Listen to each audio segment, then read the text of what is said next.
Guys, வாங்க இன்னைக்கு மல்லி சீரியல்ல என்னெல்லாம் நடக்குதுன்னு பார்க்கலாம். இப்பதான் ஃபர்ஸ்ட் டைம் என் சேனலை பாக்குறதா இருந்தா சப்ஸ்கிரைப் பண்ணிக்கோங்க.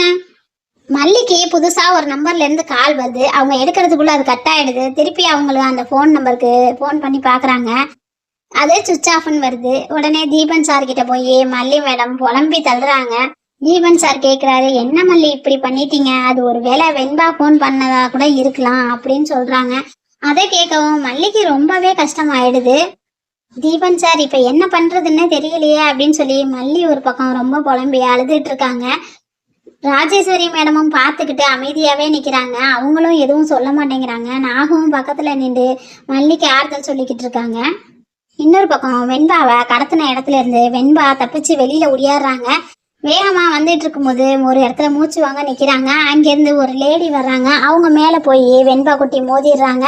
ஏமா ஏன் இவ்வளோ வேகமா வர்ற, எங்க இருந்து வர்ற அப்படின்னு சொல்லி கேட்டுட்டு இருக்காங்க. அதுக்கு வெண்பா குட்டி சொல்றாங்க, என்னை யாரோ 4 பேர் கடத்திட்டு வந்து வச்சிருக்காங்க. அவங்க கிட்ட இருந்து நான் தப்பிச்சு வரேன் மேடம், என்னை எப்படியாவது காப்பாத்துங்க அப்படின்னு சொல்லி கேக்குறாங்க. அவங்களும் சரி வெயிட் பண்ணுமா அப்படின்னு சொல்லி ஒரு ஆட்டோவை பேசி ஆட்டோவை கூப்பிட்டு அதுல வெண்பாவை ஏத்திட்டு போகும்போது எல்லாத்தையும் கேட்டுக்கலாம் அப்படின்னு சொல்லிட்டு ஆட்டோல ஏறி 2 பேரும் போறாங்க.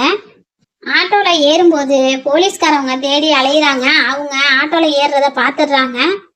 அதுக்கப்புறம் வெண்பா அவங்க கிட்ட நடந்ததெல்லாம் சொல்லுவாங்களா என்னன்னு தெரியல. அதுக்கப்புறம் என்ன நடந்திருக்குங்கிறத அடுத்து வரப்போற எபிசோட பார்த்து தெரிஞ்சுக்கலாம். தேங்க்யூ.